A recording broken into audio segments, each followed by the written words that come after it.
Non mais attendez, il y a une différence entre être juriste, se référer au droit international pour dénoncer un génocide qui est en cours, et ma boussole, ce n'est que le droit international. Au génocide. Alors attention. Non. Attention à l'invisibiliser plutôt. Vous ne pourrez pas m'inviter sur ce plateau sans que je puisse parler du génocide en cours, donc je le redis. Il y a un génocide.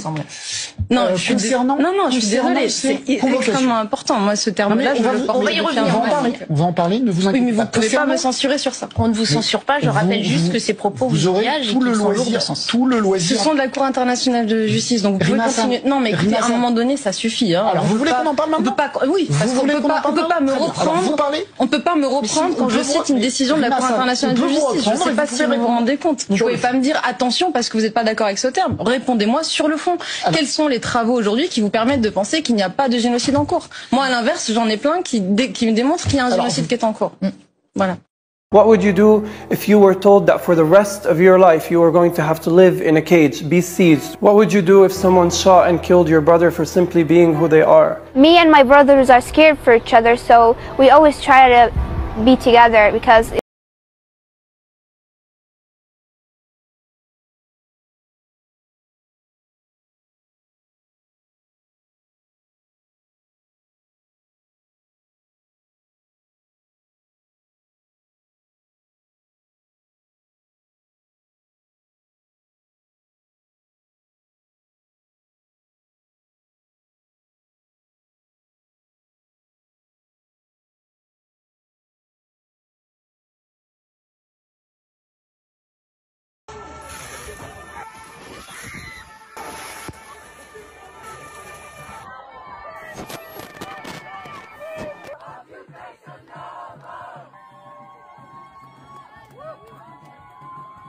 Au Mexique, des militants pro-palestiniens tentent d'assiéger l'ambassade d'Israël. Mardi 28 mai, la tension est montée entre les manifestants et les policiers près de l'ambassade d'Israël à Mexico. Les manifestants ont commencé à jeter des pierres et des cocktails Molotov sur les forces de l'ordre qui bloquaient le chemin vers le complexe diplomatique. Sur ces images,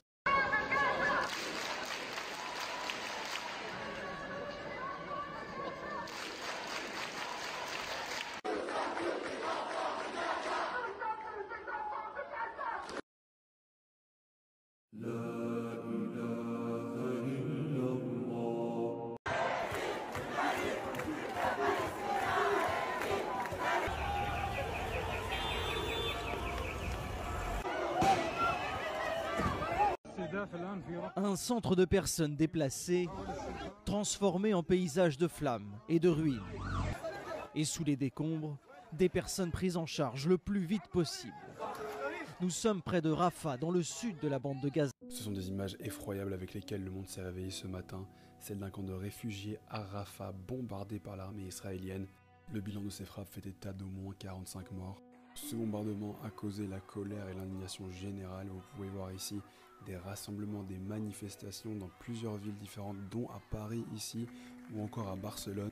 Alors qu'Israël avait premièrement justifié ses attaques, le Premier ministre israélien Benjamin Netanyahou a reconnu qu'une erreur avait été commise hier soir, et que par conséquent une enquête était ouverte. Le camp qui a été bombardé hier soir à Rafah était une zone de sécurité, là où des Palestiniens qui avaient été déplacés étaient censés pouvoir s'y réfugier en toute sécurité. Et comme je l'ai dit, des frappes sont abattues sur le campement, les tentes ont pris feu. Il n'y a pour l'instant qu'un seul hôpital en activité à Rafah, vous imaginez bien qu'il est totalement débordé et le personnel ne peut s'occuper de tout le monde. Depuis le mois d'octobre dernier, on décompte près de 40 000 morts palestiniens pour 80 000 blessés. De nombreux pays, même des alliés d'Israël, réclament maintenant un cessez-le-feu qu'Israël ne semble pas vouloir accepter.